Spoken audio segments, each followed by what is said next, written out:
Wonderful. So we are beginning live now. Welcome everybody to this episode of Winning Minds, powered by Women Inspiring Network. Winning Minds is a platform to bring together people who are working with innovative content, art, literature, music, performing arts, anybody who's exploring creativity. We try to unpack their journeys, learn from them, and see how we can apply it to our lives. Women Inspiring Network is a paid forward movement. The whole idea is to bring luminaries from different walks of life and have them interact with younger people, younger women.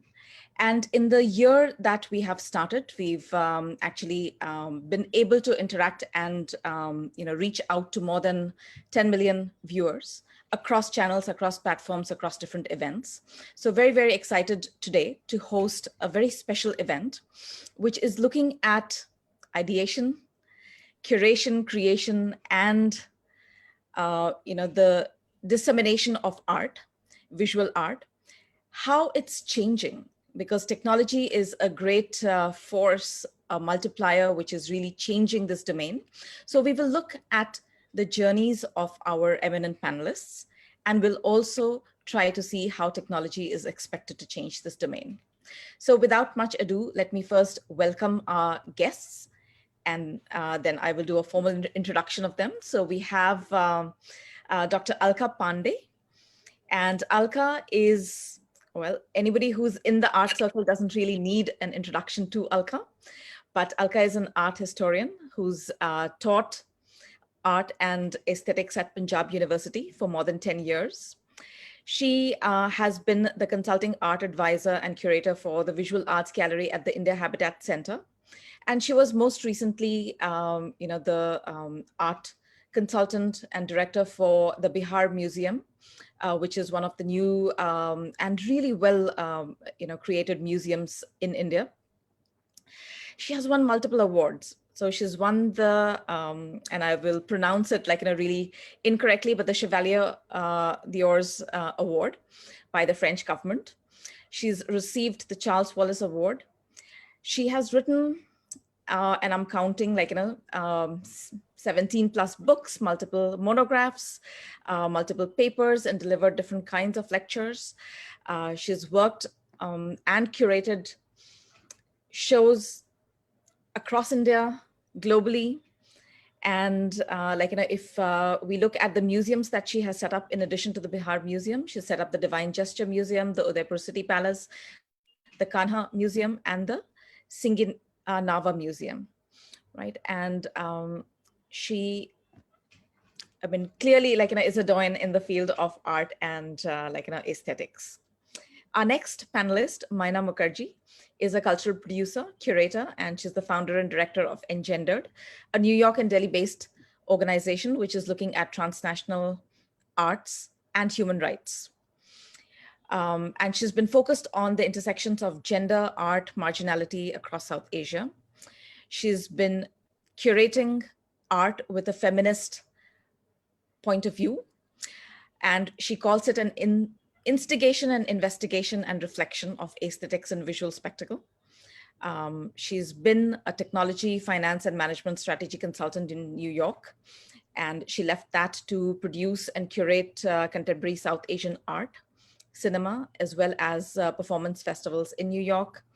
She's curated for the Lincoln Center, Asia Society, Tribeca Film Center, Queen's Museum, and many others.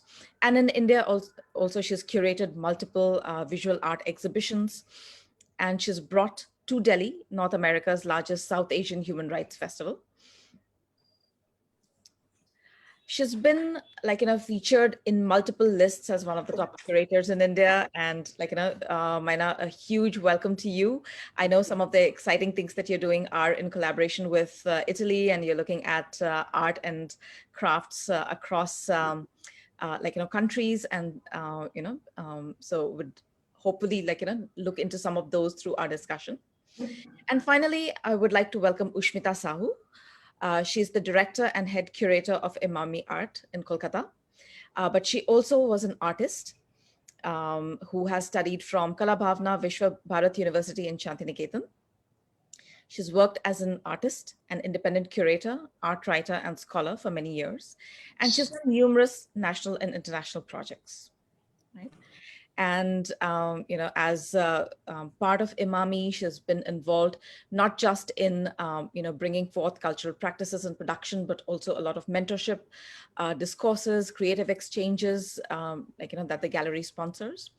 And she's been researching on the modernist artist designer Ritin Majumdar for many years. And she's been a recipient of the India Foundation of the Arts Research Grant for this research that she's been conducting. So again, all of you, a really warm welcome to our episode today. Really Thank you. Thank you. Thank you so much. Fantastic. So, all of you have had really fantastic journeys into the field of art curation, and looking at it, from many different ways. So it would be great to understand from you, what were some of your early inspirations? What inspired you actually to get into art, and then from there into art curation? So maybe Alka ji, we begin with you, Alka. Well, let me first begin by saying a big thank you for the very generous introduction. Also, that I'm delighted to be with my panelists. I'm a great admirer of what Myna is doing. I'm really interested in how Ushmita is going to take the Emami gallery forward.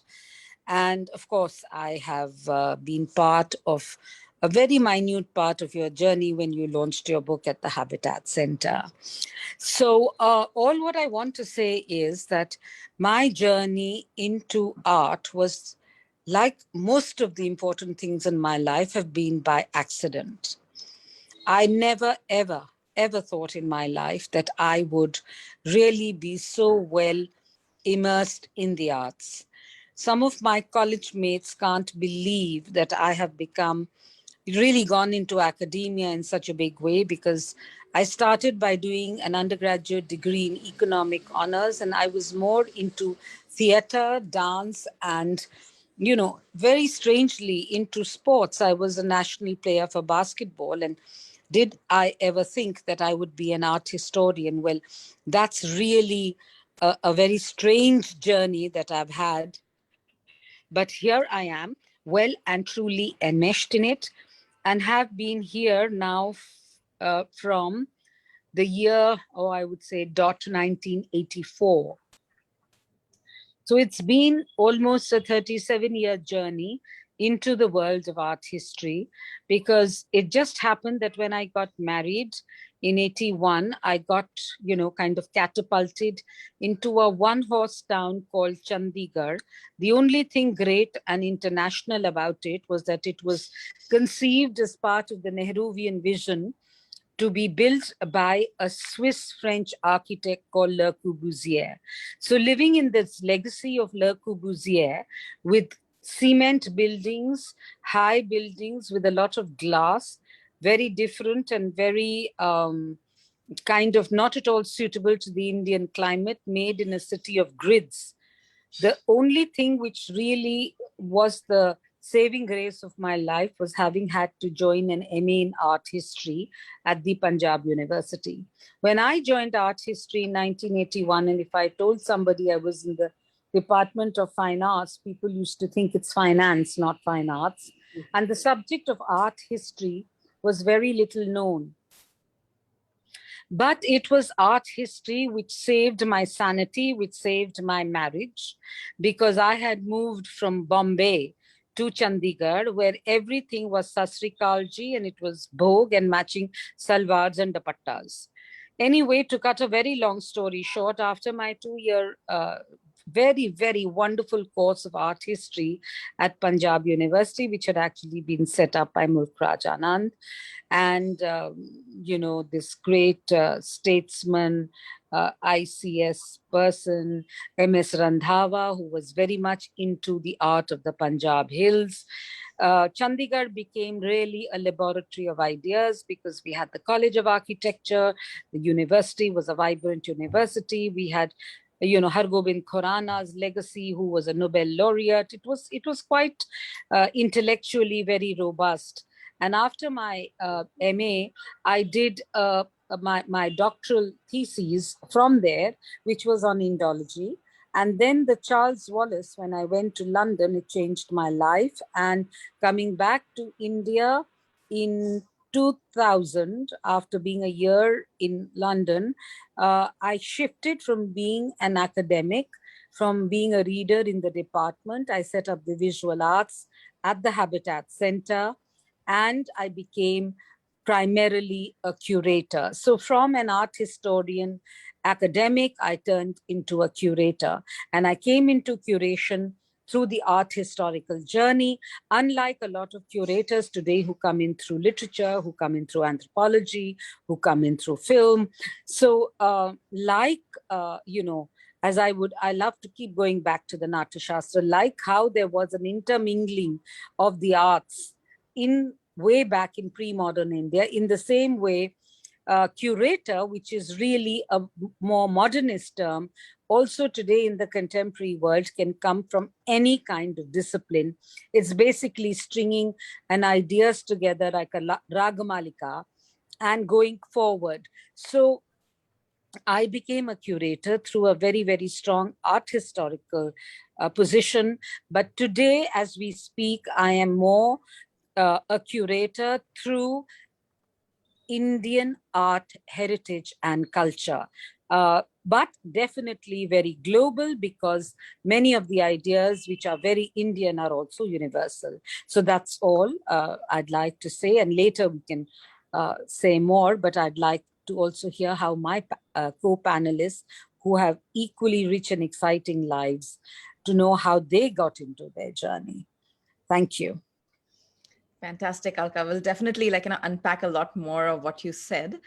Myna, I think we first interacted or briefly met in Carnegie Mellon. So tell us a little bit about your journey into what led you to doing what you did, and how did you shift?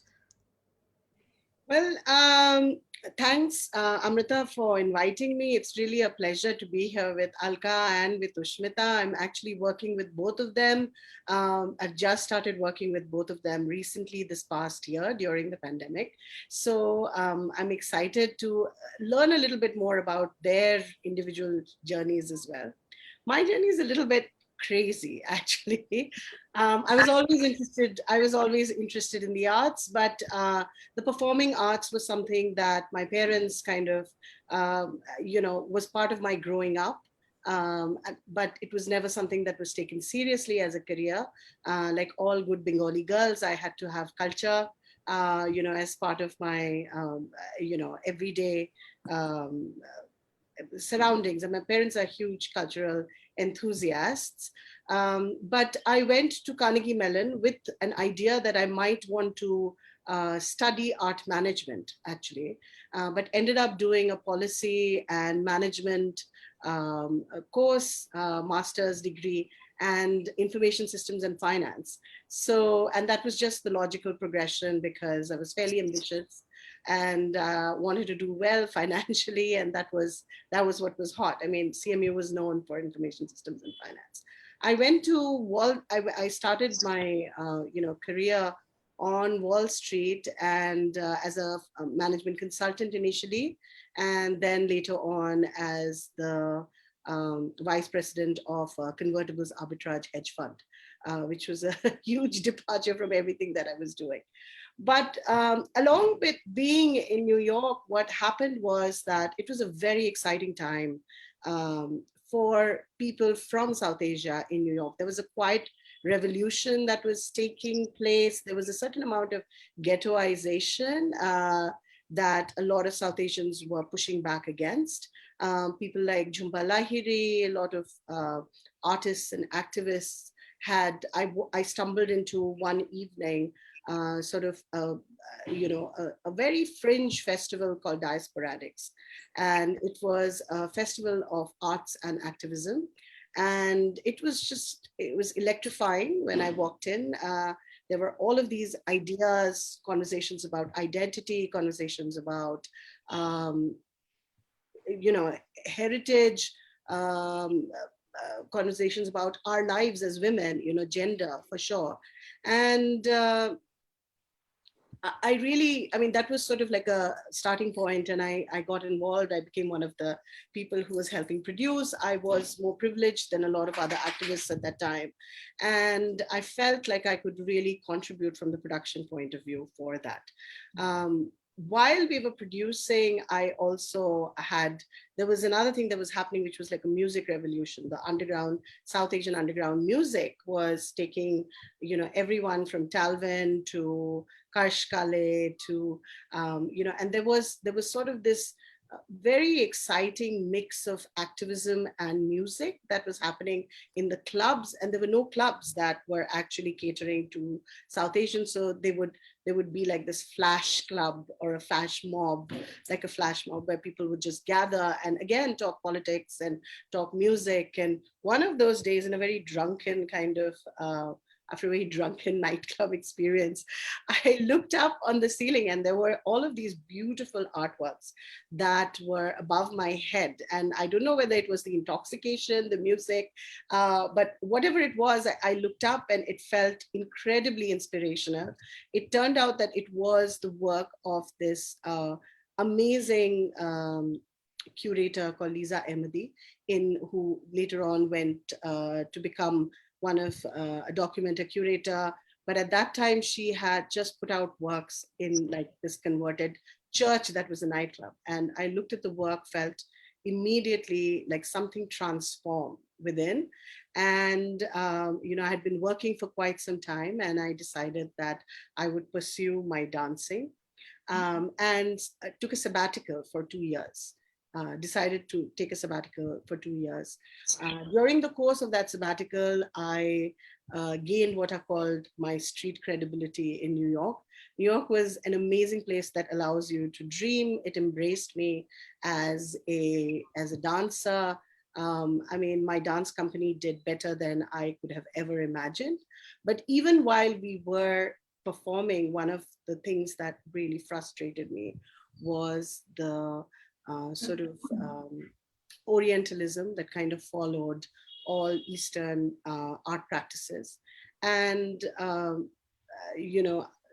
a few years later, about, when I had really been subsumed by the New York art scene, I felt in the New York art performance scene, I felt this frustration of not having producers or programmers who were really viewing the South Asian arts beyond its surface level of, how exotic or how, amazing costumes. That felt very frustrating because, as we all know, there are incredible sort of there are incredible layers to all, and it's complex. I mean, nothing about South Asia is, nothing that one says about South Asia is true without the opposite of also being true. So I kind of wanted to create a space where art practitioners, different disciplines of art would come together and converse. And that's how Engendered was imagined. And it was at the inaugural session actually had Dr. Pandey also visit during that time. And I remember she had written a fantastic book on the Ardhanarishwari, which spoke very much to the gender sexuality at the intersection of ritual and religion that the festival wanted to really explore, because we felt like that's something that was just not talked about or represented, and yet it permeated everything in literature and dance and visual arts and sculpture. So that's how Engendered started. And then, it grew into like this monster festival of like it became one of the largest South Asian festivals, several festivals. There were 4 festivals by the time it ended, with the cinema component, with the performing arts component, with the visual arts component. And then it just continued from there. And before I knew it, I was fully immersed.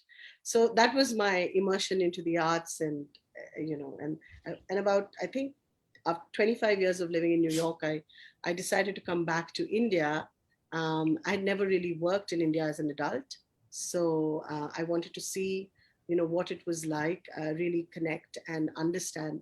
And the first 5 years, I think I ran a gallery or an alternative space for production, but I really just learned to listen and hear and see everything that was happening. Um, and uh, and since then, I've been curating in India, and it's been quite special and challenging at the same time. Yeah, that's really fantastic. And I think, yes, Indian art to some extent, like, as you're saying, it went from being on the fringes to, being accepted a lot in the mainstream. And suddenly, like, you hear Indian music, for example, like, when you're walking into a retail store in New York and so on, right? And all of that Yes, was happening yes. at that time. There was So, a mainstreaming that happened in a very big way, I think. yeah, yeah, yeah. So, Ushmita, let's talk a little bit about your journey, which, went from being an artist to being, like, uh, Yeah. curator.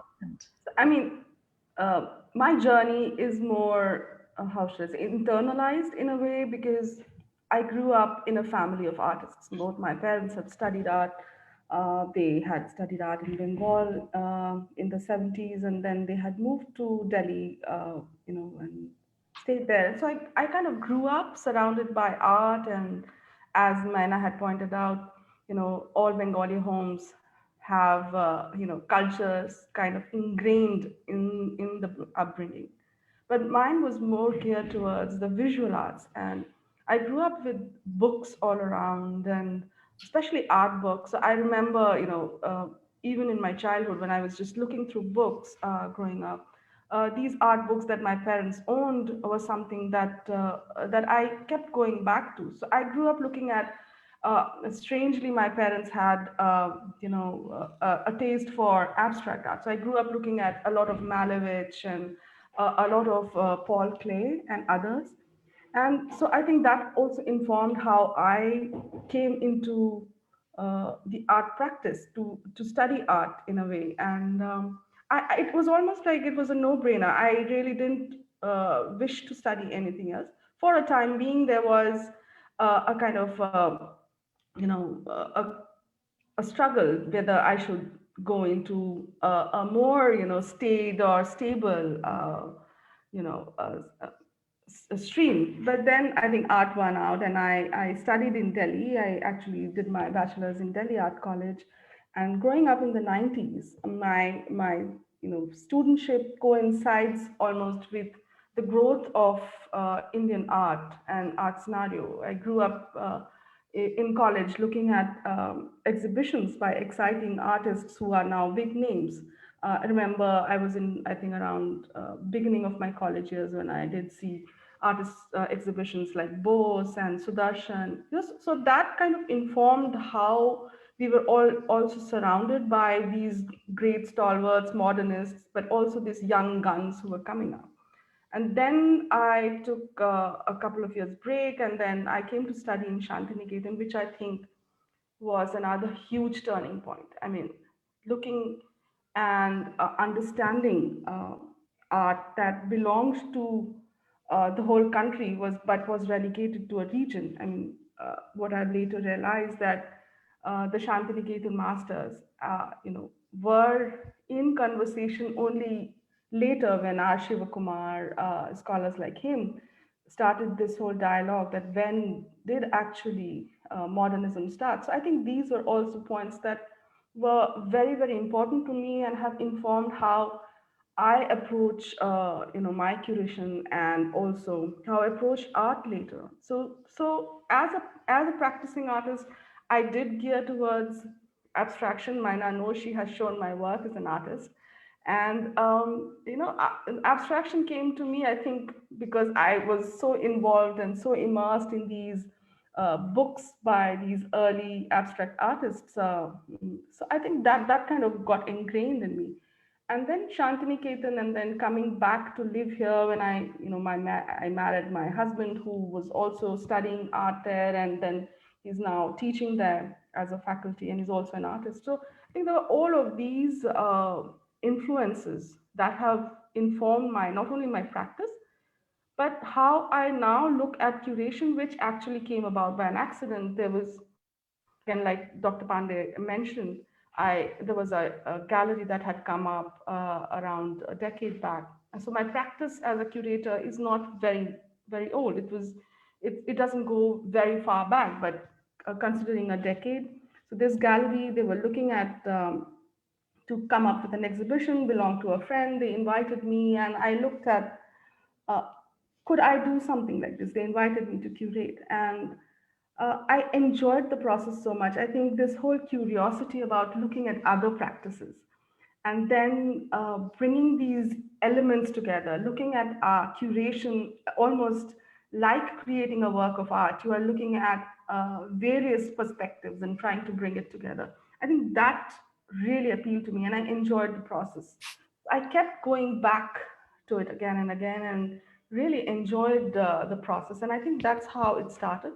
Then slowly, with every project and every work that I did, it sort of started making sense. And now I have been here, and this role as an institutional director is, of course, quite recent, but it brings forward a different journey. It brings forward a different way of looking at curatorial practices, and also about how to position an institution and how to take the programming forward. So it's a journey that has built, I would say, almost from my childhood. Almost I can trace back that whole journey. So in that sense, it's a little different from Dr. Pandey's or Myna's journey, but I think I'm fortunate to be here, and I'm fortunate that people believe in that vision that I have brought along and the kind of work that I'm doing. So yes, I'm really excited to be here, and thank you so much for having me in this illustrious panel. Yeah, no, like, totally, like, delighted to have you. And, we don't have enough institutions in India, so we definitely need a lot more. And I couldn't agree more with, what Mina said, that the last couple of decades, have been so prolific, and, there's been a profusion of exploration of doing things, but there is at the same time been a sitting back of reflecting on what we are doing and why we are doing, right? Which makes it a lot more, I guess, informed way of progression in the arts. So, a question for, again, all of you, that, two parts to it. One is that you've obviously, you've been working very successfully in a very unstructured area, right? And it requires you to bring together, to some extent, for every project, if you're a curator, but for an institution, a set of permanent people who will be not just the artists, but you need, supporters, you need evangelists, you need media people who understand it and create awareness, so you need, people who will provide funding and support in, financial ways. So how have you really, storyboarded your vision so as to bring all of these people along? And the other aspect of it is that all of you have collaborated with people around the world. So it's not just been an India focused, for India journey that you've had, but it's really been an India for the world journey that all of you have had. So talk to us a little bit about, that. And Alka, maybe we begin with you again. Okay, so, Amrita, what is very interesting is that you're talking of the global and the local. Now, while India is literally a treasure trove, not just of ideas, materiality, and talent. I mean, I think for me, India is really quite spectacular, very precious, and it has so much to offer. But unfortunately, because there's so much here, you kick a stone and a jewel emerges. I think somewhere along the line, we have taken our cultural capital for granted. It's like you take India, poverty, lack of water, lack of education, lack of public health for granted, and you carry on your developmental work and sustainability in the same breath. Yeah. And then you have the biggest millionaires, probably the maximum number of rich people in the world are probably Indians and Chinese together. So having said that, while I have worked with both, Unfortunately, I do still like working with more developed societies because they have a structured place for cultural capital. Now, that's the challenge which I am facing constantly. And even now, there is no value at all for cultural capital in this country. And that's really unfortunate because, you know, here professors are still meant to sleep under blankets with their toes popping out from under the blanket, feeling the cold. They have no comforters. If you are a public intellectual, you're supposed to be downright poor. How can a hungry man think of, the only person who can fight on an empty stomach is a war mercenary? How do you develop your ideas? How do you think? How do you talk about, sometimes I feel one is in a uber luxury, luxury thinking, developing art. But if I was a designer, if I was a person who was even, for example, creating art, I would get some money for what I do. But there's no value for ideas. They just expect you. I don't want to take names, but I've just been asked to be on a panel. At that point, I'm not in Delhi. I've been asked to come down. I've been asked to be on a panel absolutely free of cost. So when I asked this, and it's a agency which has lots of money. And when I asked them that, how do you expect, do you mean to say I should put money from my pocket to be part of your panel? I was told, oh my, we never thought about it. So how do you expect a very, very fertile, exotic, fruit-laden plant like art to grow in a soil which is not being nurtured? When you work with developed societies, everything, they have structures, they have fees, they have contracts, they have, logistics. Everything is worked out and it's wonderful. I have worked with museums across the globe. I have worked, from Italy to Austria, from Australia to Spain. There are structures. I'm not saying they pay an arm and a leg. It's not that. They are also busy looking for funding. They say it at the outset. They put everything on paper, even to the per diem that you're going to be paid when you are going out of the comforts of your home. It may not be much. It may just be 30 euros a day. But you are getting your 30 euros, which is taking care of your basic cost. It even takes care of your 5 euros for the bus to take you to the museum where you're supposed to be installing a show. But it does not work out like this in India. We need to get our structures in place. We need to put a value on cultural capital. We need to put a value on time. We need to respect our artists. We need to respect our curators. We need to respect time. And that for me has become the biggest challenge. I also like here to just quote from Narayana Murthy, take nothing free and give nothing free. Because the minute, it's not about, that somebody is going to ask you for lakhs of rupees to do a small little curatorial project. But what about the time? You need to refer, you need to, I don't believe in internet research per se. You need to buy books, you need to go to the gallery, you need to go to see shows, you need to meet people, you need to entertain people. Now, how are you going to do that? I mean, there's this lovely quote in Hindi which says, "Ghoda agar ghas se dosti karega to khayega kya?" So, these are very, very, they may sound facetious, they may sound mercenary, they may sound, not very palatable. But I feel that if you want to really do world-class shows, you need to feed your resources. And frankly, I am passionate about my work. I have given my time and a lot of my things, I've done it happily in the past. But now I feel I've come of an age where I would like to be compensated for my time. And if I am feeling like that, what about young people who are struggling? They have to pay rent. So these are certain very basic challenges which are there in my beloved country.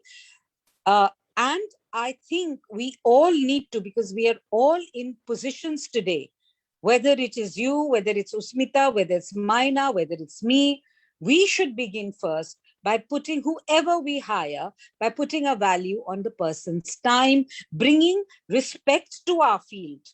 In fact, somewhere along the line, I also hold myself responsible. Why did I do so many things just gratis?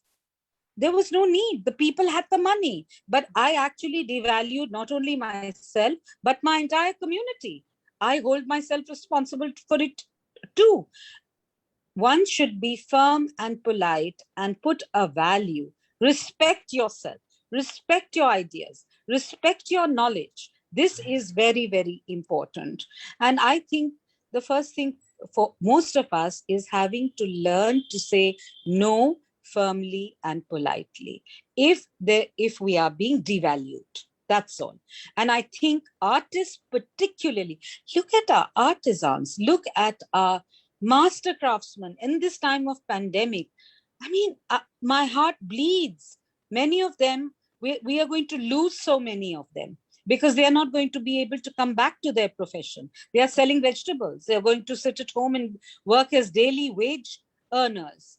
It is really pathetic. Whereas Angela Merkel, in the first time of the lockdown, gave billions of euros to the art community and museums. And, we're not short of money.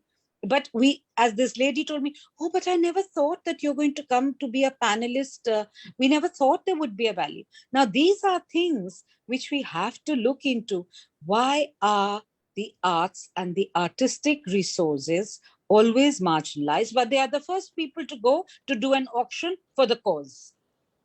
So I think these are areas which we have to look into. And I am quite actually distressed by the way the art community is treated and the art community treats itself. It's actually like a double-edged sword. So this is a great, great challenge. And I think here is one place where we can really learn from the developed societies. We should make contracts, we should respect each other, and we should care for each other. Couldn't agree more, Alka. And if I look at, we could spend a long time on it, but if I just look at China and Korea and their journeys in sort of packaging their culture in multiple ways and bringing it to the world, it's a huge example of how you can start afresh and do wonders with it. So Myna, what about you? I mean, how have you built the networks and how have you sort of created this whole cross-border? I think, what Dr. Pandey said, of course, is 100% true. I found that, I went personally from a six-figure salary to being an artist. And the only thing that I would say is that art is a difficult universe to occupy, because it's a difficult universe to occupy anywhere in the world. I know artists, I've seen artists struggle, not just in India, but I've seen artists struggle in the US, in the bastion of a civilization where art is supposed to be completely celebrated. New York is a very difficult city, but it's also the city that all artists come to dream. And the one thing that I have realized is what, besides, of course, institutions getting involved, besides, philanthropy, besides support, state support for the arts. Of course, all of those things are required. But one thing I think that we all have overlooked, which New York really taught me, was the power of collaboration. That is something that I find is still very lacking in the Indian art ecosystem. We have an incredible, storehouse and of knowledge, knowledgeable people, of art practitioners, of theorists, of different stakeholders, galleries, museums. and institutions and other, foreign institutions. And I feel like there has to be more, especially now with these past 2 years when, even the better known galleries have suffered, museums have had to withdraw, commissioned sort of work or offers of commission from artists. During a time like this, I think more than ever, it is important to kind of come together as stakeholders and communities, involved communities, and build bridges towards a sort of, lifting the ecosystem or the economy of the art world. One of the things that a simple thing is that, international art fairs are so expensive for Asian countries or for, galleries to kind of go to. Only a very specific number of galleries can afford to do so. And but talking, if you are in places of influence, or to kind of make space or to insist on space that respects the enormity of the cultural weight that a country holds, to insist on that in a particular kind of way, to not give in to easy tokenistic kind of representation, to insist on representation that is proportionate to the kind of volume that a cultural heritage has or ecosystem has. To do that, I think that is something that I personally have felt very deeply and have tried very hard to. And I think that over the years, we have done well. I work a lot with the educational institutions that are part of all of the embassies that are in India. And their function is to create awareness and an exchange, a cultural exchange between different countries. So we've really worked with the American Center, worked with the British, the Italians recently. And I feel like if there is an insistence on, like I said, the kind of representation, no one, one of my, someone I truly look up to is Mina Mukherjee. She was on my advisory board for some time for in gender. And one of the things she says always is that if you do not tell your stories, no one will. You have to tell your stories. You cannot wait for someone else to tell your stories.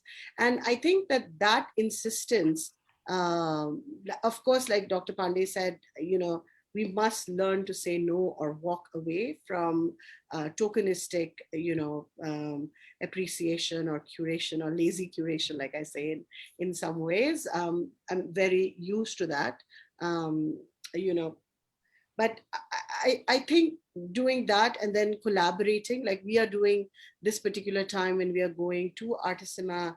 Artissima is one of Italy's most pivotal art fairs, and one of the things that we have insisted on is not just representation from the point of view of participating in a fair, but also saying that India has this long layered history of contemporary art and traditional art and all forms of art, and insisting that there be more to that representation besides just fair participation. So the fair participation helps different galleries um,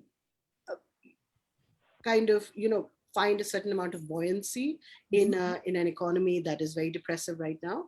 And at the same time, from the purport of looking at it more holistically, we have 2 museum shows that we are taking with us. There's a documentary film that we insisted and we dreamt up, and we've been going across to bring together like more cohesive, more comprehensive viewpoint of what contemporary art in India is really, drawing upon and all the influences, the histories, the philosophies, and all of that. So collaboration, I think, is the new mantra, I feel, for economies like ours, and especially during these times.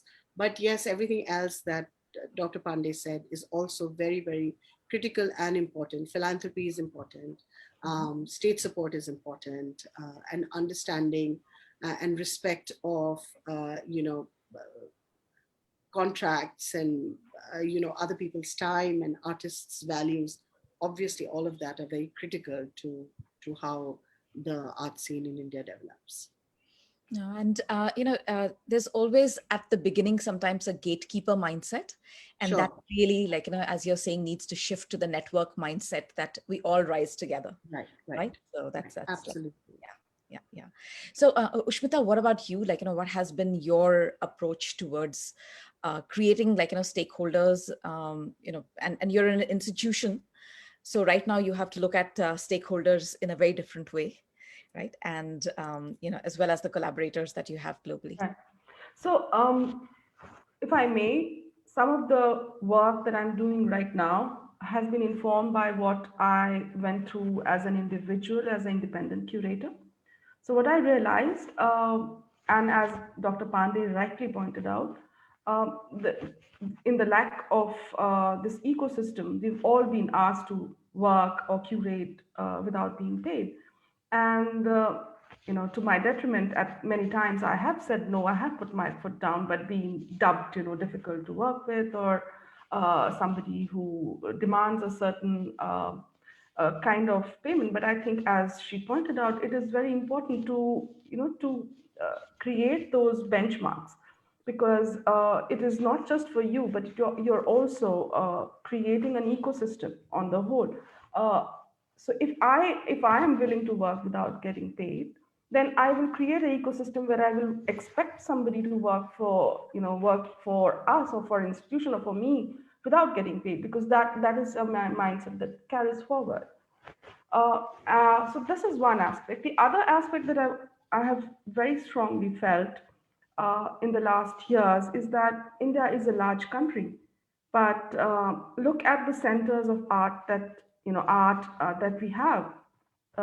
You can count maybe four cities on your hand. So it would be Delhi, Bombay, perhaps Bangalore, and Kolkata to an extent that has the ecosystem of galleries.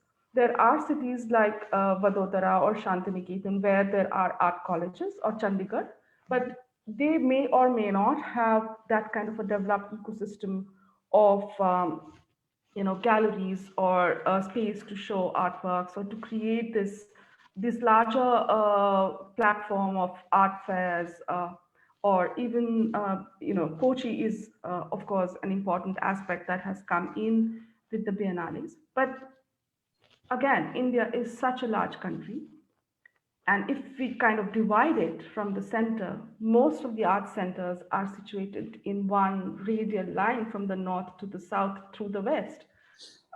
It kind of has also informed how I look at curation, and how I bring this idea of mentorship within my practices.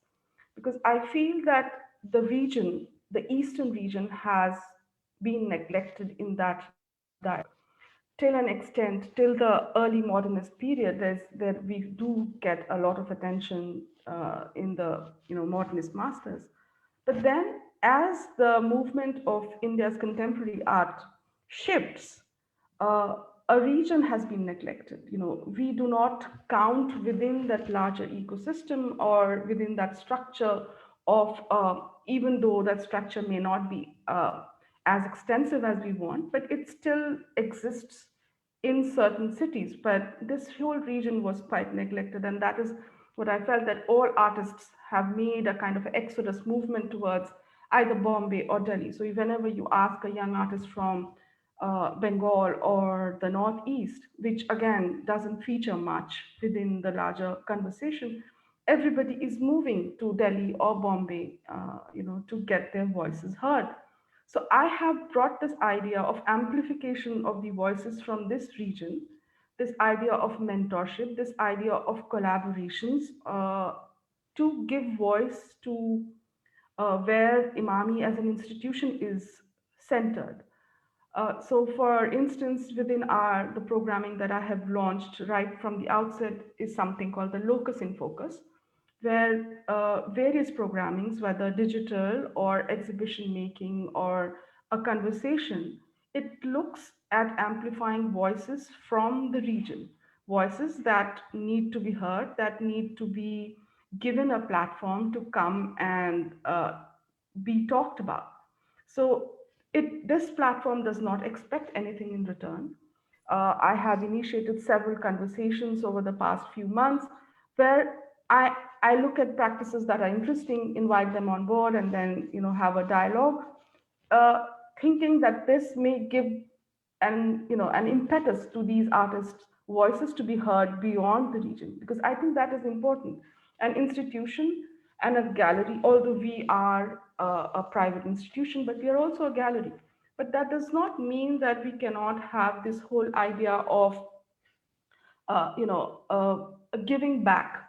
We are receiving from the region, but we also need to create a system, because we are talking about systems. We need to create a system where, in a way, the institution or the gallery can become a center, a node, if you will, where the art practices from the region can feel that this is a place where we can come to get our voices heard, or we can come and propose something, and it will be taken forward.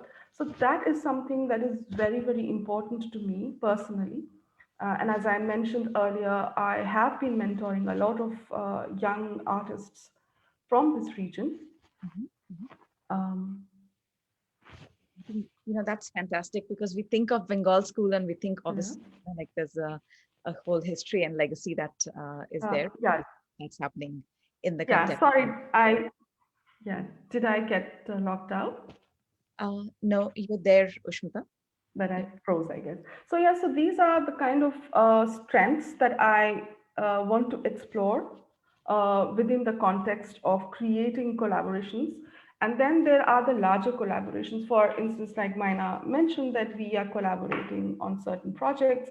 So it's not just about giving voice to the region, but also bringing other voices to the region. So it becomes a give and take between us as the center for this region, and then taking the voices out of here and then bringing it back.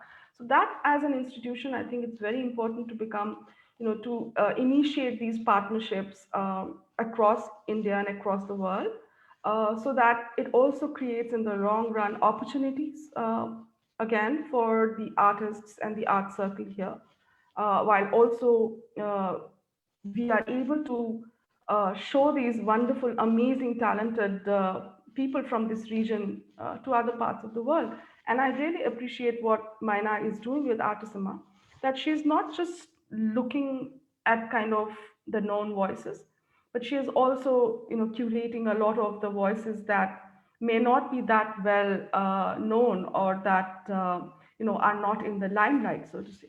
So in that sense, this falls completely aligns with my idea of looking beyond the centers. It's looking at the fringes. We need to enlarge our circumference. Keep bringing, broadening that area that falls within a kind of certain practices, and keep moving out that circumference and start becoming more and more inclusive. So yeah, I think that idea of representing a region is very, very important to Emami as an institution. And hopefully we will start creating in the long run an infrastructure in this at least part there, so that we can be a support system.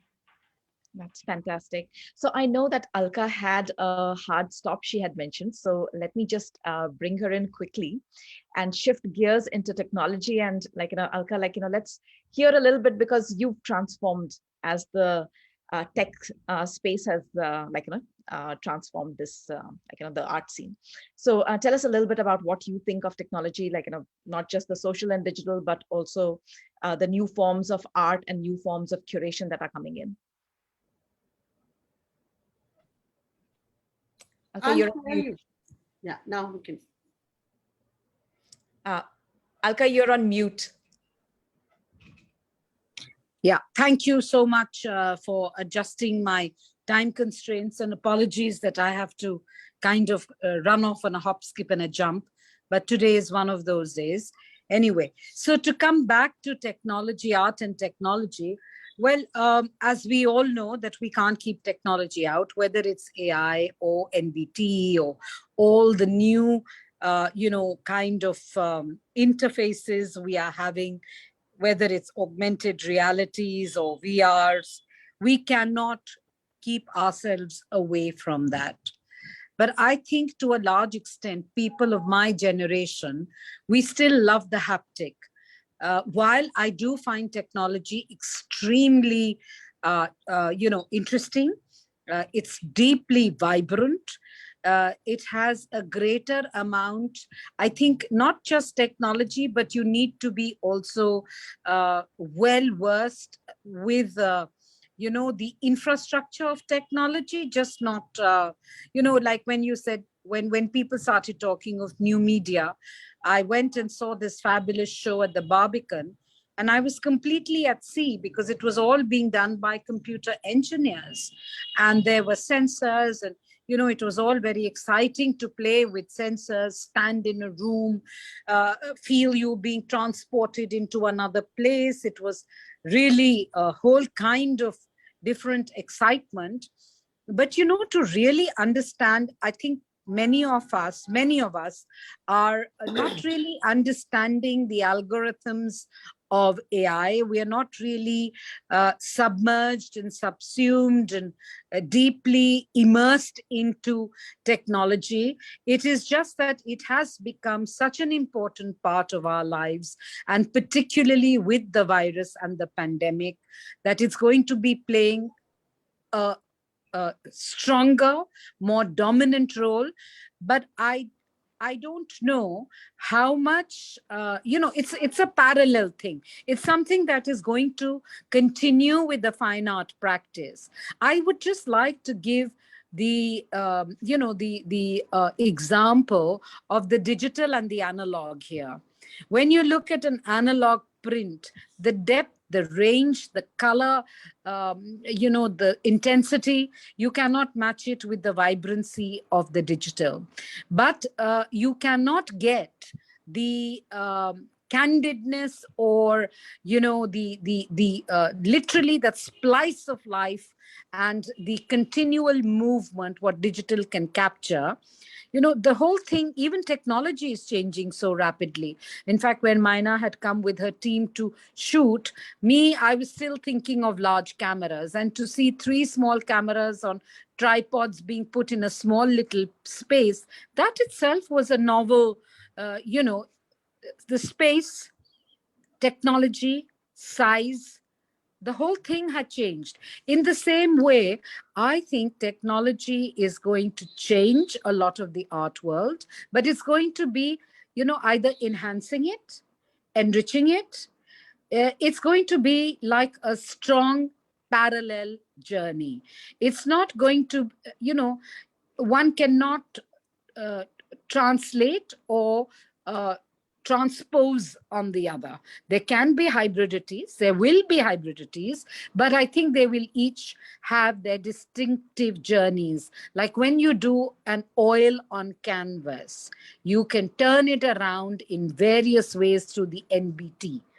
But, the oil on canvas remains to have, the purists will still go for the oil on canvas. They don't even like the acrylic. So I think it's just a very, very exciting time. And there are going to be lots of orbits on this landscape. And I enjoy the interplay.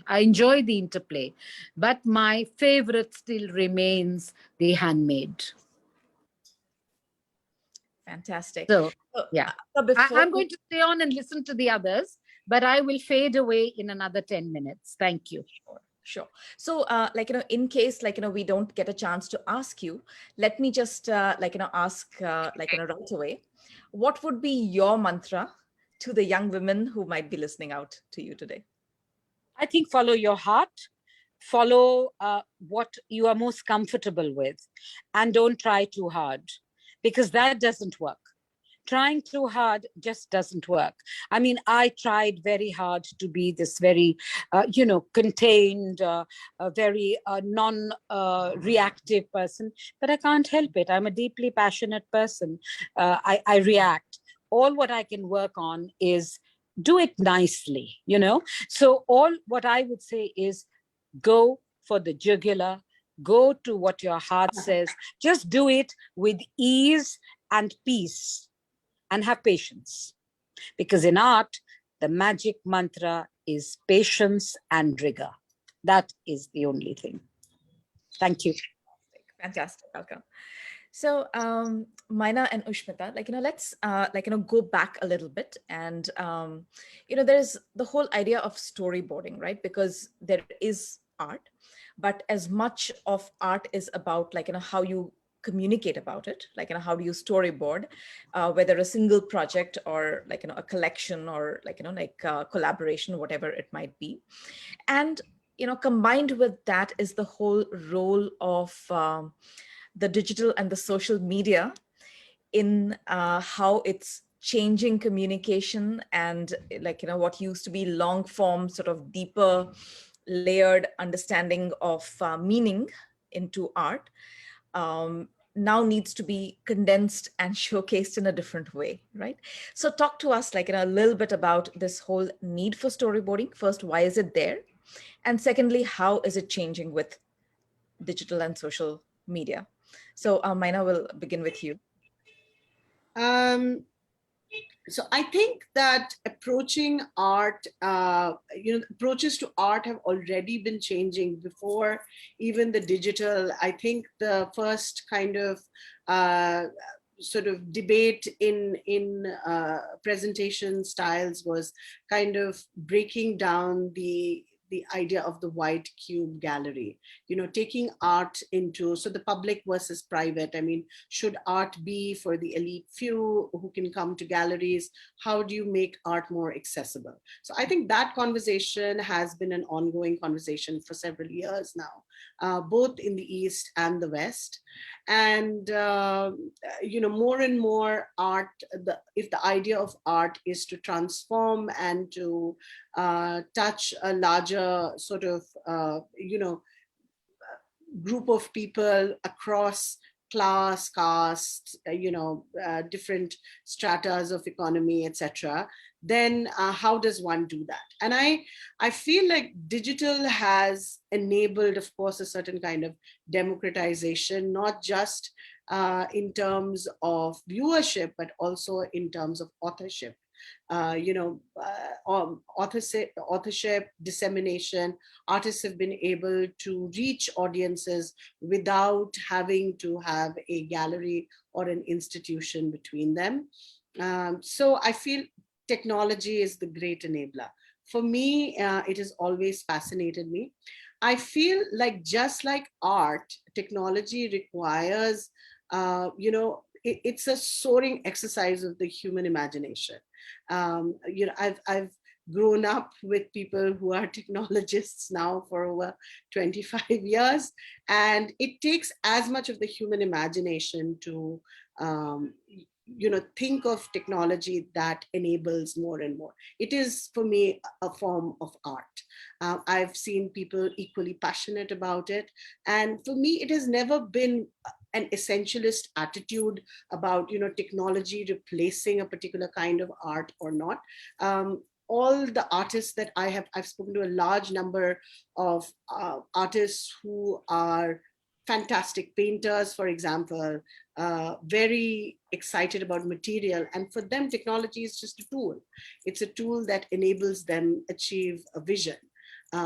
So coming back to this idea of how do you storyboard and what has digitization helped with, it's definitely changed the format to include audiences who may not have the same depth of knowledge or history of, art background. It has been able to, they have demanded that the work be accessible to them in more ways than having to go to a museum, or someone who doesn't, for example, have an art history background or doesn't know how, or even if they do know, how do they see it, what do they see? Digitization, social media, all of that has helped raise curiosities, firstly, about different, not just art, but and not just visual arts, but all kinds of art. It's enabled conversations. It's provided entry points into, a world that has often been fairly insulated. And so I think first and foremost that has happened. And then tell me again what like in particular I mean, how do we we've all been adapting as curators, as producers, as artists. We've all been adapting to these new tools, just like we've all, I mean, the idea of communication with my parents has changed. My we have family groups on WhatsApp. We communicate a lot more. It's made our lives much more easier to keep abreast of a lot of things. We are more well informed today than we were before. We also, have become completely like attention deficit sort of world right now, because we have so much to choose from in terms of information.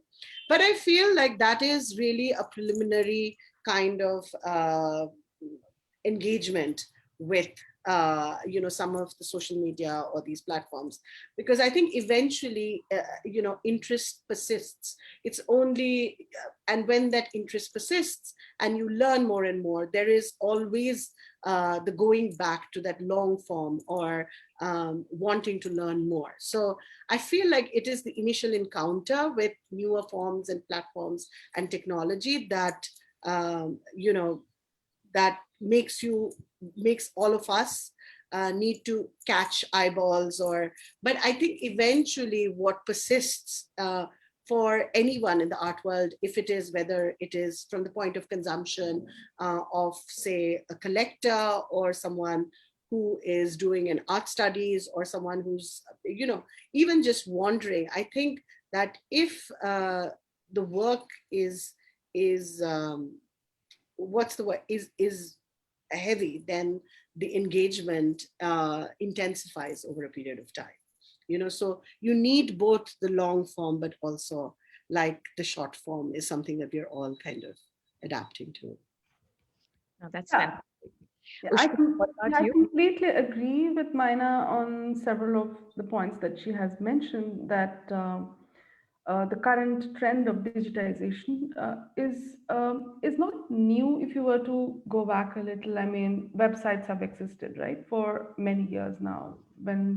Um, when email came upon us, we kind of stopped writing letters, but we still write letters, but they are now shorter on WhatsApp. When television came first, I remember, my mother saying that, oh God, now we won't read any books, but we're still reading books. So technology comes, but we also adapt, and we certainly don't lose track of what we like. I think things coexist, and certain things just grow, but that does not mean that what like the traditional forms of crafts or arts, they would completely die out if we were to understand that, okay, digital things are here to stay and rest is not important. But it's not like that. It's almost like how on an Indian road we can see you know a person riding a bicycle, but also maybe a Maserati next to them. So they can coexist. Slow food and fast food can coexist. So it's a ecosystem that just grows larger. But having said that, it's also digitization has helped in spreading the word or dissemination of knowledge, and especially since last year. I mean, I think it was around last May or June that I first heard of Zoom. And now look, I think I've done hundreds and hundreds of Zoom hours since then. But it has helped us, especially as an institution.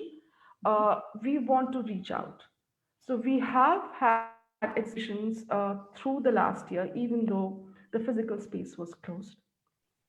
So physical, instead, in place of the physical show, although the digital cannot completely take the place of that, I still agree with what Dr. Pandey said, that the materiality of the art object is something that we cannot overlook, because that creates a different kind of a visceral feel within us.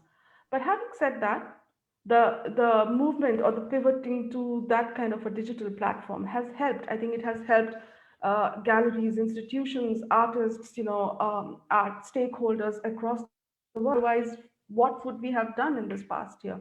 We have had exhibitions that have been seen across the world.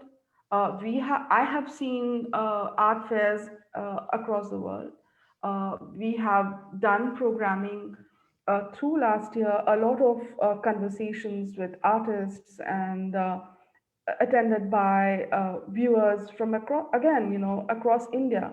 Uh, we have done openings on the digital platform, and we've had people attend those virtual openings. So in a way, this past year has shown us that art, due to this whole platform, has been in a way democratized. So I have seen a lot of artists, or even art groups from smaller towns, create their groups and do talks on Zoom. So it has kind of not completely done away with, but it has definitely increased the power of what people or artists or art stakeholders from across even smaller towns and areas that would not certainly be in a conversation can come together and do. I think that has been a real important breakthrough that I take away from the whole of last year. And again, I think I'm connecting this to one of the points that I was making earlier. This was about the structures and the infrastructure that needs to be in place. So again, I think a lot of collaborative efforts by private funders have come through in the last year. We've seen a lot of residency programs, open calls, and funding grants for younger artists or mid-career artists. And all of this has been shared through the digital platform.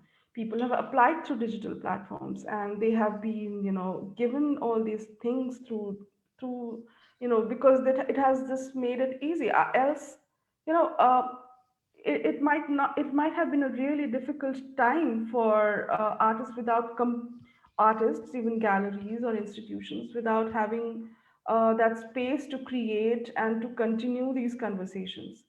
So for me, that is a really important point. Coming to maybe what Alkaji was Walkaji touched upon, and I think we will be discussing that more about the digital arts. I think that is also a very, very exciting new ecosystem.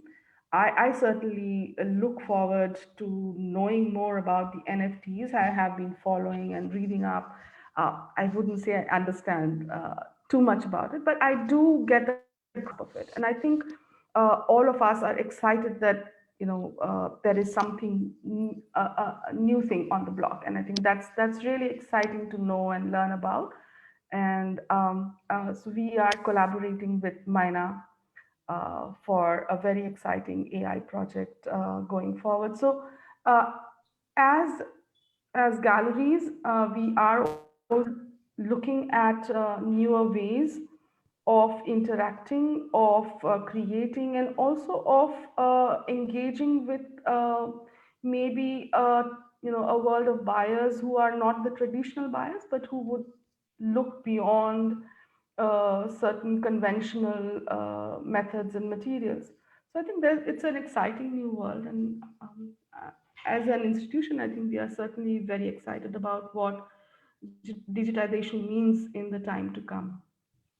No, that's really fantastic. And this digitization obviously has been, as you said, it's been around.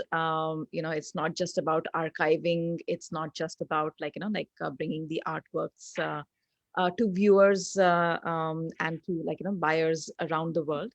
But it's also going beyond awareness and going beyond the interconnections and taking the physical into the digital space. There's a lot more that is happening now where uh, you know, digital and AR, VR, and augmented reality are being tools of art, right? So it's become a new vocabulary of creating art as much as, like the paintbrush was a while back, like, and it moved into film and cameras and so on. So now, like, augmented reality and different kinds of multimedia and artificial intelligence now is being used to create art and also to curate shows in a different way, through this mixing and matching of technology and art. So tell us a little bit about, like, how that is shaping up. I mean, it's happening obviously perhaps more overseas, but how is it happening in India? What are we seeing? So from the point of creation, I'll talk about maybe, I was speaking to one of India's, very exciting AI artist, Harshit Agarwal. I'm curating, his show later on in the year at Emami, actually, and it would be the first solo for an AI artist in India. But as he explains, he says that our existence today is deeply entangled with technology, and these encounters with this other intelligence, this is the central reality of our times. Our culture, politics, relations, commerce, everything is mediated and driven through technology, which is growing an intelligence of its own. Because and if you have to make, for him, if he has to make art of the contemporary moment or art of our times, he has to start according to him, artists have to start engaging with technology more deeply. So he looks at how AI can be used to create, entirely new forms and experiences of art, questioning the foundations of art to be a purely human endeavor instead of being one that is spread across human and machine, highlighting machines and AI as replacing sort of like the transcendental spiritualism of past eras. So, art kind of, at least in the South Asian context, also looks at philosophies, looks at a certain spiritualism. But for them, for Harshit at least, he is looking at the AI machine as replacing that spiritualism of past eras. So that's one perspective.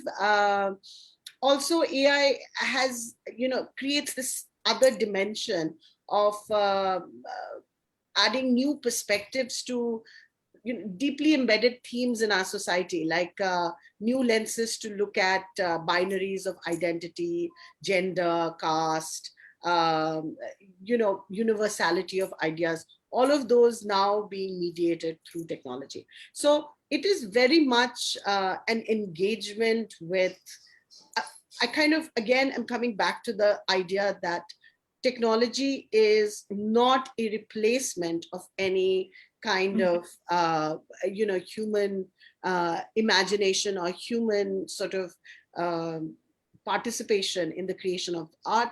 It's quite the opposite. It is, very much an engagement, a deep engagement with technology to create that particular art. So it's not one replacing the other.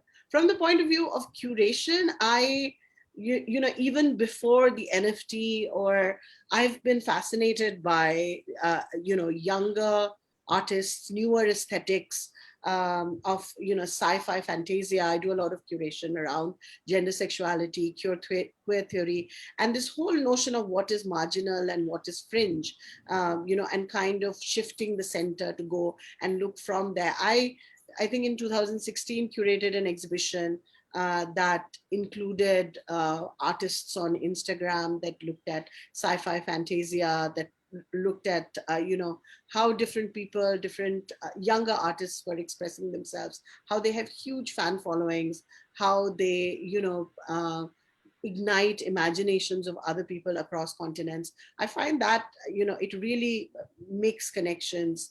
And for art to be transcendental, I kind of feel those qualities are equally served by artists and younger artists on Instagram or on Facebook or across digital platforms. So that has been an interest for me, for many years now. I also like to collapse binaries of high art and popular art, and I feel like we need to look at everything. To all of it is related to contemporary culture as of now. And I think more and more artists themselves, artists, well-known artists like Tagra and Tukralit also are looking at popular, the repository of the popular, and how that is transforming ideas and notions of, fine art or high art, or, all of that. So does that make sense? It is about plurality, right? Like, the society is becoming a lot more like, sort of accepting of, the, I guess what was fringe is now mainstream. So obviously art has to reflect that, right? And I think for people who may not know, Harshit that Myna talked about was actually an computer science engineer from IIT Yeah. and from Massachusetts Institute of Technology, and he's using art.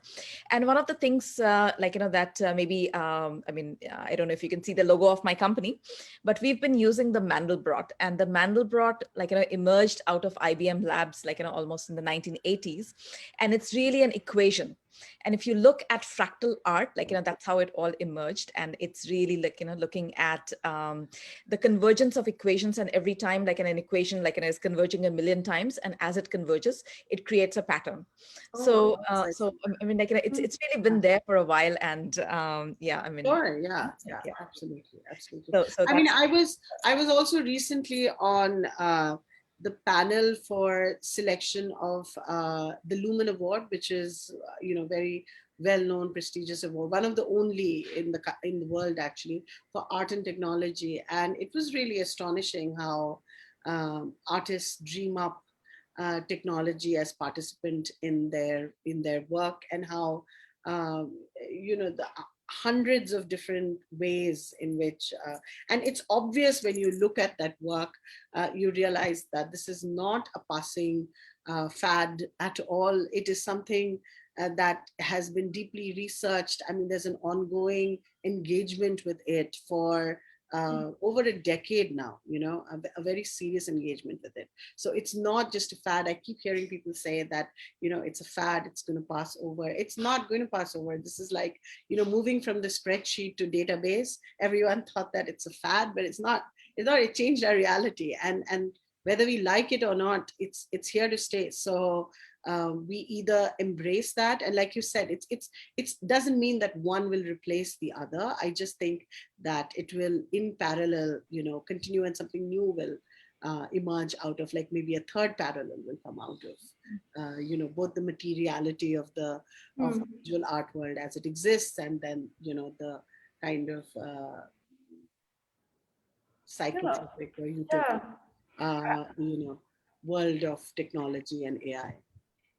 so. Ushmita, your perspectives, because you are now looking at doing shows in a different way. So Yeah, I what's think this idea of different parallels coexisting. I think that's quite important, and they can converge or they may not converge. But this whole idea of humanity being engaged with science and technology, it's not something new. I mean, I'm a big science fiction fan. So what was it? I think it was 1897 when H.G. Wells wrote his War of the Worlds. I mean, talking about invasion. So I think for me that's really important, and that has uh, did my network again stop? I think there's a lot of glitches from my end, but yeah, but you live with it. So yeah, so this idea of technology is not something that it just suddenly come up, and it's always been there. It's the whole, I think the whole journey of humanity is engaging with technology and building upon it. It's just different forms. So right now I think we are in this age of looking at and questioning our position, but it's also about there's so many concerns right now. It's about environment, which is a really important concern. But at the same time, we are also thinking about the future. I mean, it's a serious engagement where new worlds are being thought of. What happens to this planet, and whether technology can help us where normal behavior may not have. So I think it's a very exciting time of transition that we are in, And as Myna rightly points out, it has to be engaged with, it has to be embraced.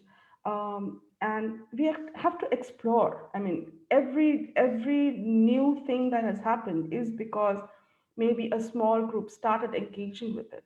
You know, they started working with it, and then it has gained traction and then been accepted by masses at large, and then it has become old. So I think that's the journey that has to be taken. We cannot deny what is there, but I think we can't also deny that it will coexist. It will add to what is already there. So perhaps this will create a separate ecosystem where artists will create and buyers will buy. I mean, the younger generation is so conversant with technology. My son is always on his mobile. He knows about NFTs. When I first learned about NFT, I asked him because he knows about it. So they are spending so much time there, and as far as I understand, this whole idea of NFT was started by artists, but it was gaming was something that really changed it. And gaming is not niche anymore. Gaming is a $1 billion industry out there. So we cannot deny that it is here to stay. It's just that perhaps we need to realign, to understand, to create a dialogue, and then engage with it. And I think these ways of these ways have already been started. For instance, in the institution, we are looking at the exhibition, um, and I think that's very exciting for us to take forward. And we are really looking forward to maybe this being the benchmark of the different kind of ways of curating that we can take forward. Yeah. That's fantastic. And you mentioned sustainability and fair enough. I mean, artists have always spoken about things that impact life around us. Hmm. And sustainability and climate, I mean, if everyone else is talking about it, it has to permeate into art, and it's the ideas that artists are talking about as well, right? Hmm. I think the interesting thing is the other thing that you mentioned was the multi-planetary like the universe. Hmm. And in that context, if you see, we have Elon Musk who's trying to reach out to different universes, and there is his girlfriend who's who's Yeah. one of the Also, preeminent, right? Yeah. also, have you guys heard of Damien Hirst's new social experiment with NFTs? He's in his new project. He is offering 10,000 NFTs for sale, each Okay. of them corresponding to a physical artwork that he created in 2016. Hmm. The project is called Currency. And so each NFT and a physical print combination will be sold once. Okay. But the twist is that the buyer must decide whether they wish to receive the physical artwork or the NFT, within 12 months. So they can only have one of either. So it's like a social experiment to see, whether the buyers prefer to have a physical work of art or whether they would prefer to have an NFT. And I think what this experiment demonstrates is these two kind of principles of art, that art becomes art through like this implicit agreement reached between the creator and those who are consuming it. So no one else really has any say in it. If someone finds value in the NFT, I don't think that and obviously there is value, like Ushmita also mentioned. If people selling for the price that it is selling, 69 billion, then definitely there is value to it. And what gives art value is a collective understanding between the creator and those willing to exchange something of equivalent value to own that experience. And that's pretty much the consumers who are on the other side of the digital, all these digital platforms right now. So if they are willing to give time and value to it, then whether the art world is willing to accept it or acknowledge it, it's it's there. I mean, it's, it has its own sort of. I mean, if I can just add my two So, bits to this, in a more conventional buying market, like say for instance India, even till about a decade back, there was always this question of a painting versus a print, right? Even a etching or a lithograph, because it's done in editions like NFT, did not have that many takers, because the question of which is the original, you know, do we even, okay, there are so many XYZ number existing out there. So I am not the sole owner of one particular unique work. So this question, I think, is ridiculous in a way, because if something has additions, like a print would have, that does not mean that each of them are not part of what the artist is making. Then, the printmakers themselves, uh, are they valid, are they invalid? So to take that question forward in an NFT, again, as Myna said, if the artist and the buyer decides, okay, I can make original work of art, but I want to also give out X number of uh, digitized copies, who are we to say that that cannot happen? Because it's just a different way of existing. I mean, have we not read, when you buy a first edition book and when you buy a book off the shelf, we are buying copies, but we are enjoying that. That does not take away from the enjoyment of what book we are reading, or if we are downloading a PDF, it's not taking away from the enjoyment. So for a generation maybe who have grown up, playing games, existing online, creating their avatars, and having electronic pets as they were kids. It's just a different ecosystem, and we perhaps, like my son tells me often, you are old-fashioned, even though I think I am not. I think I'm quite progressive, but for him, for his generation, who kind of exist in that kind of a world, I think for them it would make sense to have a original work of art on their phone, because uh, that's the world that they are occupying right now. So I think that's a very interesting twist on what the idea of originality is. What makes a work of art original? I think that is a pressing question here. And I also wanted to say that, it is just another way. I mean, technology is just another way of creating. It's like a medium. Like you paint, a painter paints with oil, they paint with acrylic, they use natural, pigments. I mean, and they use technology to paint. I know an entire group of people and artists whose work is actually, I'm not allowed to talk about too much, but I know that their work is being looked at, and they're, incredible artists, very well respected painters, some of the world's finest painters actually, with incredible skill and craft, and they are working with robots right now to create a body of work, and paint with robots to create this body of work that is also being looked at by Sotheby's right now, to go into auction sometime in October. So I feel very privileged to be, privy to that conversation that's happening. But again, I mean, these are incredibly well-known artists. They've been collected by the Whitney. They are at the MoMA. They are at, they're some of the most respected painters in the contemporary art world globally. And all of them are thinking of technology and working with technology to enhance their work. I mean, in no way are they again thinking uh, of it not as their work or as technology having created their work. I mean, they are very much the authors of that work, and it is their imagination. But technology just, is a tool. It's a playground, and you know, to create, more stunning, more unique artworks. Yeah. So yeah. Yeah, as an example, for instance, Rembrandt's Night Watch.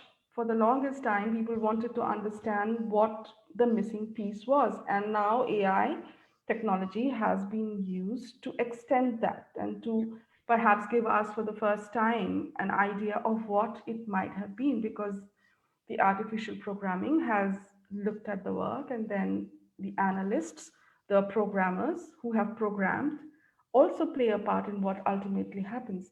But that doesn't mean that a museum visitor is just looking at the artificial intelligence piece and thinking, okay, this is the only thing that exists. We gain as much, we are enriched by looking at Rembrandt's Night Watch. So I don't see these two things uh, being in competition with each other. They exist independent, and they may cross over, they may collide at certain points, but each of these, a painting, a handmade craft, or a handwritten letter, or these are equally important. And while these interesting things will also give us something new to think about and explore. Right. That's fantastic because, if you see in other domains, like if you look at the world of business, you're not saying that, artificial intelligence will replace human intelligence. It will augment it. So Exactly. similarly here, like, it's not that creativity is being replaced. It's just a new tool and a new way of, like, enhancing what you might have been doing.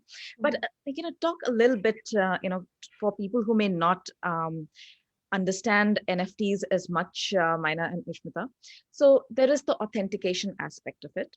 There is the aspect of, like, the single edition, like, like as you said, like, Damien Hirst has a physical piece of art of which there is an X number of, like, NFT tokens that people can own.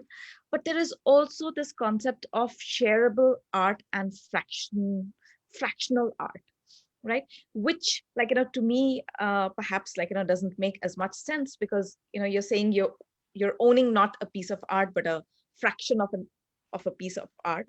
So what is that? So so fractional art, I mean, you have to think of, it's like, let's go back to business. I mean, it's like having a company that, you have several stakeholders in a company. It's pretty much just like that. I mean, you have a piece of art that is owned by several different people, and everyone has a stake in it. And all that it means is that it is a more layered kind of, what's the word for it? It's a more layered uh, ownership, uh, you know, documentation to it. And the only, I mean, the easiest example that I can give you is of a company that's owned by a lot of people who buy into Yeah. their, so that's really what it is. That's the fractional ownership of an NFT. Um, what was the other question that you had? No, so I mean, like, that explains, Yeah.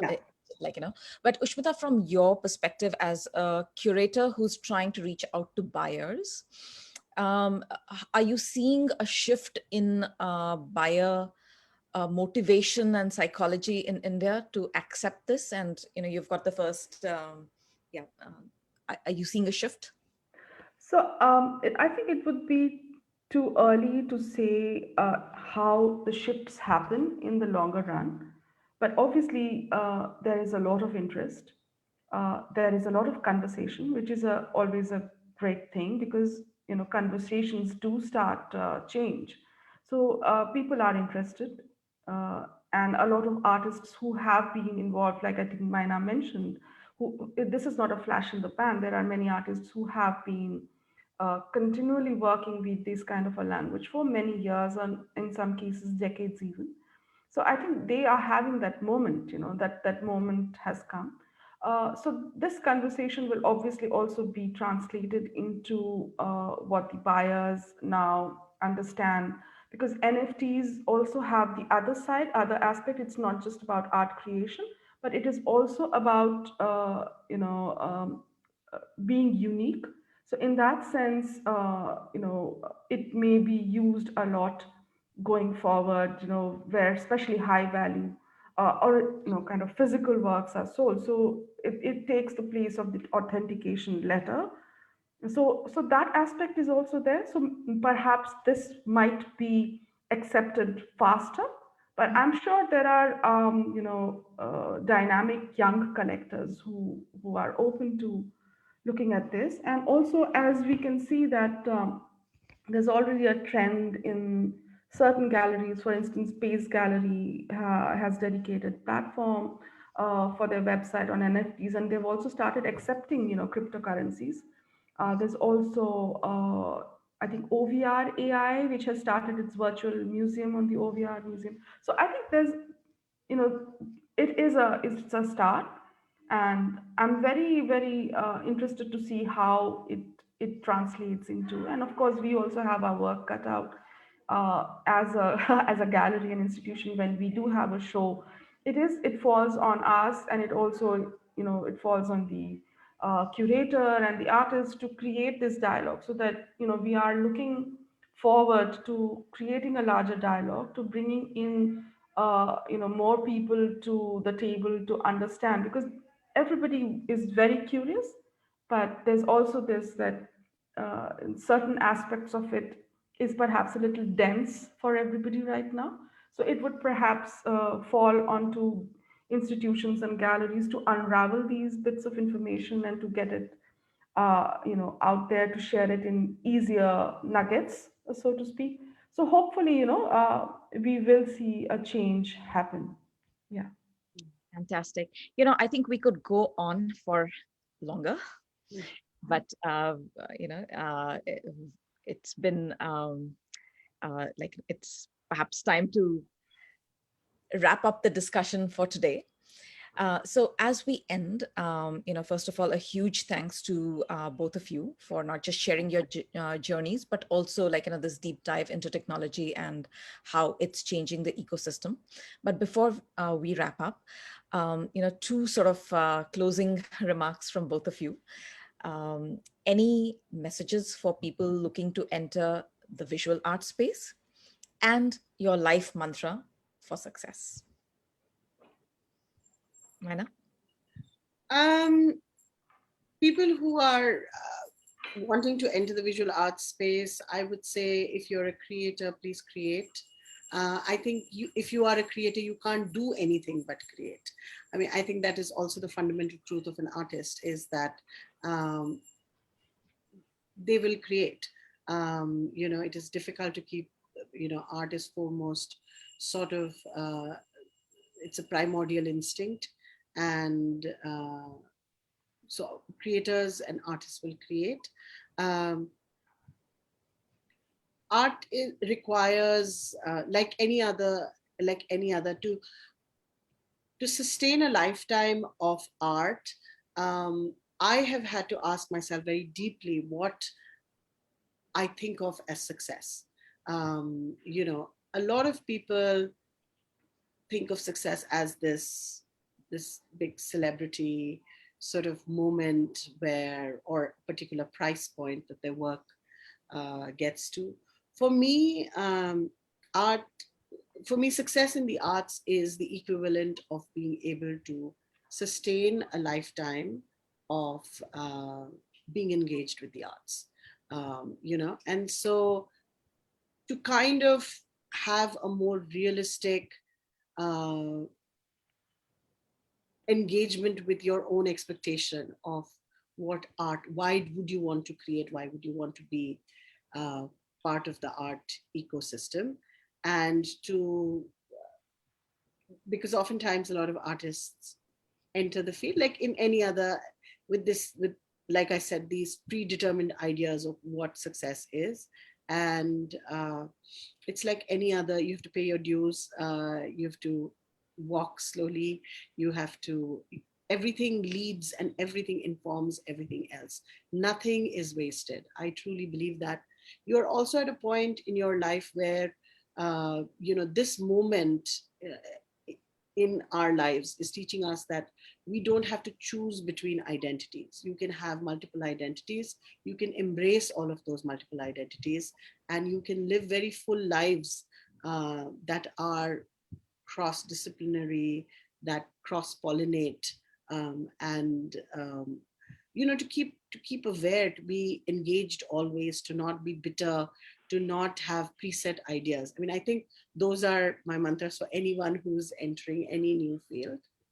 In terms of life mantras, I feel as a woman and as someone who's been an immigrant for many years, has come back to India and literally had to deal with gender issues all over again. I feel like we forget our own power. We're constantly talking about empowerment, but I feel like we really do have a lot of power that we have accumulated. And as South Asian women, we have a very conflicted relationship with power. We are always shamed for exercising any authority or any, and to not have that conflict. I mean, we need to have an easier sort of let whatever we have worked for sit easy on our shoulders and to really grow into the people that we have become. And we have become, uh, we've become substantial in our own ways, we've become influencers in our own ways, and to really let that sit and let that and let us soak that moment in and acknowledge that we have come this far. Yeah, yeah. Uh, Fantastic. uh, Ushmita? so to answer your first question, that how do people who want to take up, want to learn art, what do they do? I think it's very easy. Visit galleries, visit museums, take your child along, take your family along. I mean, looking at art is free. Engaging with crafts and art is something that anybody can do at any level. And I think that is also the beginning point. Perhaps you visit a gallery, you look at artwork, you start a conversation with the curator or the gallery. There are so many courses that are offered by many institutions. So people who really are interested to learn, to, uh, we are an institution. We have opened our hearts and our spaces out. So please visit us. We have exhibition programming on multiple levels at all the time. So if you are in Kolkata, or even if you are visiting Kolkata, visit us. I think that is where we start. We should take our children. We should make it a habit to take our children to see art, because that idea of creativity, if it's instilled right from childhood, it is something that will become important, and it will maybe help you to create a worldview that is not just limited to earning or working, but it's also something that lets you look inward and to create. So I think that's very important for anybody who wants to create. Just make a point to, maybe once a month or once in 2 months, just go out. You go to a shopping mall and you buy a dress, or you go out and eat with your friends. Why not come to a gallery and look at some artwork? You may not understand it, but if you engage with it, talk with people, it will slowly help you to maybe create a new direction for yourself.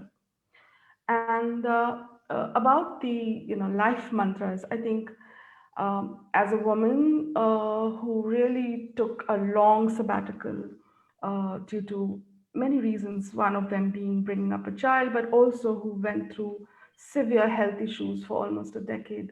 I'm really thankful that art made me keep that fire burning inside of me. uh, I think that is very important to whatever you love to do, whether it's art or whether it's just embroidery or to read books. If you don't have time, just hold that fire. It's like it's sometimes that fire is like a raging fire, but sometimes it's a very dim candlelight in a storm. You put your hands around it and you kind of let it burn.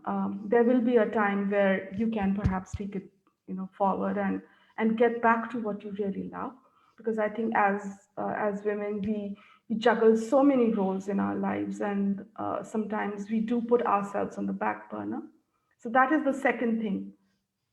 Give yourself time. Think of yourself as a person deserving of time for yourself, of somebody who is important. That is very important.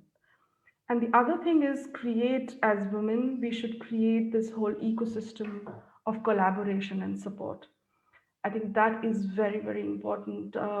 Support systems help us grow, and they help us create a network. So today, I have made a new friend in you, and I hope, people watching also understand that each time we meet somebody or share about our things, we are adding to that network.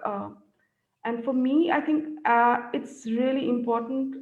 Like Myna, I completely agree with her that the markers of success are sometimes confused with what you have in terms of wealth or fame or or position. But I don't think those are the real markers of success.